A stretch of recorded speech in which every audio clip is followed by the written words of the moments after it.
Let me see your hand! Let me see your hand! God! It's police, come out! Come out with your hands up!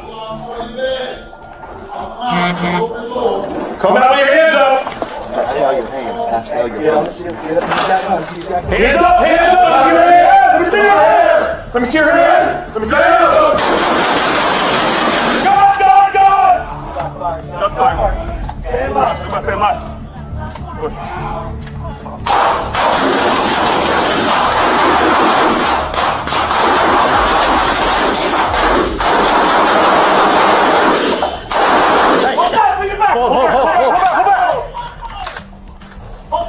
Pull back! Get out, pull back, get up. Hey, I'm in. You? I'm in. Where? You alright? One officer head, I got one officer head. Second master. Try this one.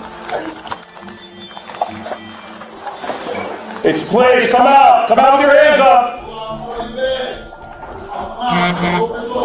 Come out with your hands up! Hands up! Hands up! Let me see your hand! Let me see your hand! Let me see your hand! God! Just fire. Stand by. Push.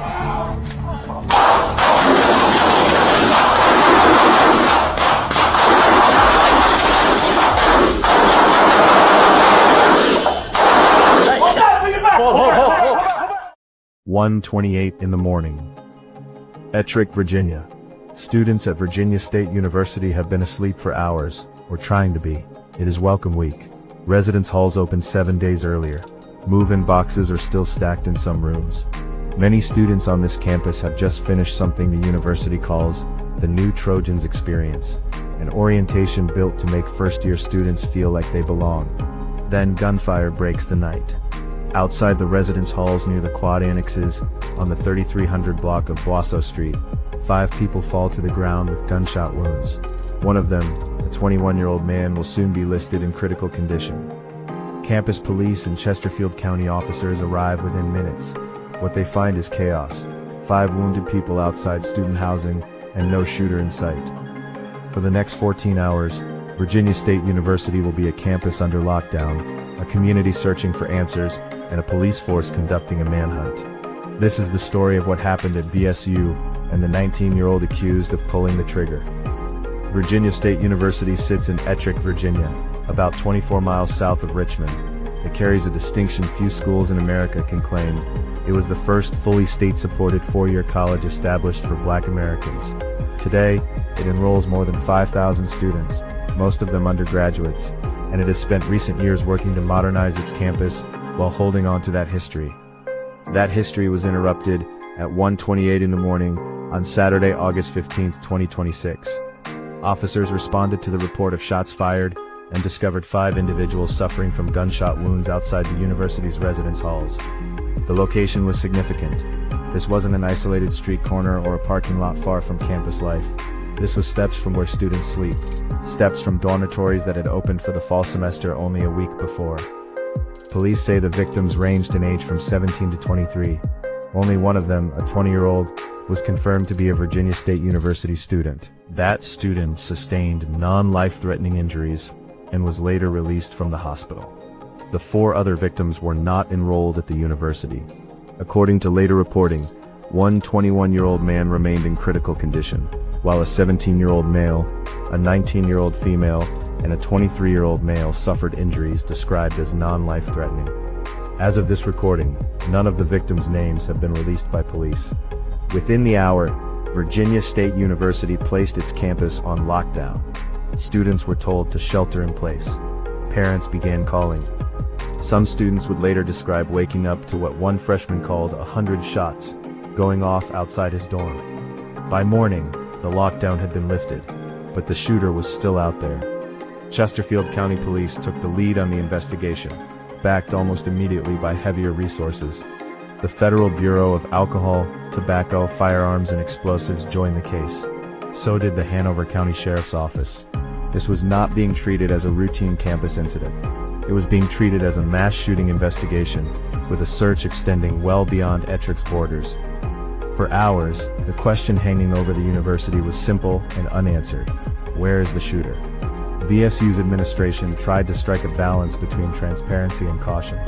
In a statement issued that Saturday afternoon, the university acknowledged, "We recognize the concern this incident has caused among our students, parents, alumni, friends, and the broader VSU community."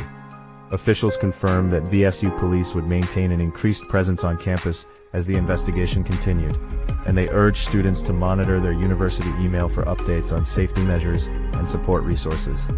Meanwhile, investigators were closing in. At approximately 4 o'clock that afternoon, more than 12 hours after the first shots were fired, police entered Seward Hall, a residence hall on the VSU campus.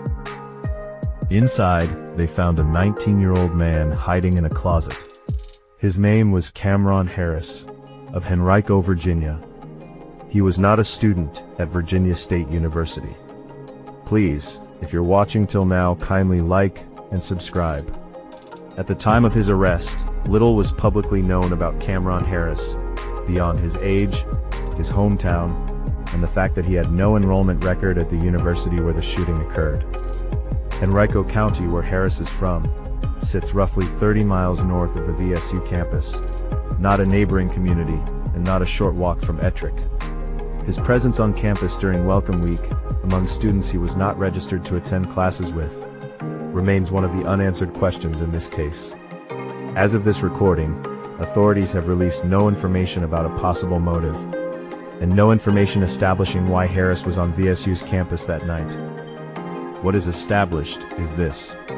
Harris was taken into custody inside a residence hall closet in Seward Hall and transported to the Chesterfield County Jail. There, police obtained 8 felony warrants against him, 4 counts of malicious wounding, and 4 counts of use of a firearm in the commission of a felony. He was ordered held without bond. Police have indicated that additional charges may still be filed as the investigation progresses.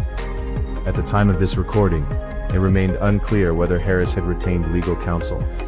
It is important to state plainly, these are charges, not a conviction.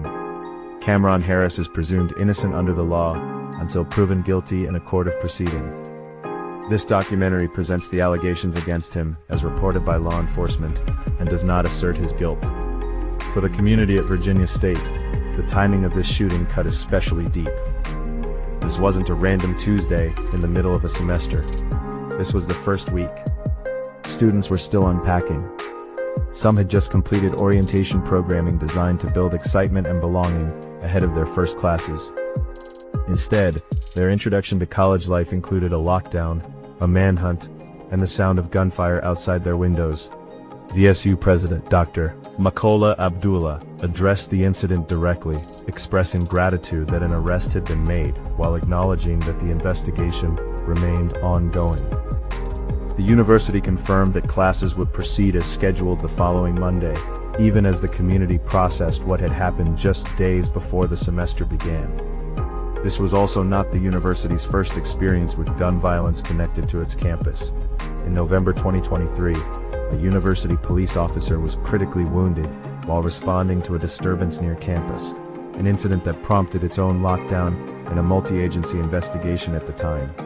For a community that had already lived through one such crisis, this second incident arrived as a painful echo. One longtime observer of the university, a former administrator who lives near the campus, described the emotional weight of starting an academic year this way, that an event like this casts a shadow over the beginning of the school year, one that will be difficult for some students to separate from this moment in their lives going forward. As of this recording, several central questions in this case remain unresolved. Police have not disclosed a motive. They have not released the identities of any of the 5 victims. They have not detailed the relationship, if any, between Harris and the victims, or explained what brought a non-student from Henrico County onto VSU's campus during the opening week of the fall semester. Investigators have also not confirmed whether Harris acted alone. The scale of the shooting, 5 people wounded in a single incident, has prompted some public questions about whether others may have been involved, either in the shooting itself or in the 12-plus hours it took to locate Harris on campus before his arrest. Camron Harris is expected to appear in court for arraignment, where he will face the charges against him for the first time in a courtroom setting. That appearance marks the next confirmed step in a legal process that is, as of this recording, still in its earliest stages. Chesterfield County Police have continued to ask the public for help. Anyone with information related to this case is urged to contact Chesterfield County Police at 804-748-1251 or Crime Solvers at 804-748-0660, or to submit a tip anonymously through the P3 Tips app. A university built on a foundation of firsts, a welcome week meant to mark new beginnings, and instead 5 people wounded, a 14-hour manhunt, and a 19-year-old found hiding in a closet just steps from where students had unpacked their belongings only days before. The legal process for Camron Harris is only beginning. The full story of what happened outside Seward Hall and why is still being written by investigators, by prosecutors, and eventually by a courtroom. We will continue to follow this case as it develops, and we will update this account as verified information becomes available. Subscribe to Behind the Case File for more true crime investigations, covered with accuracy and respect.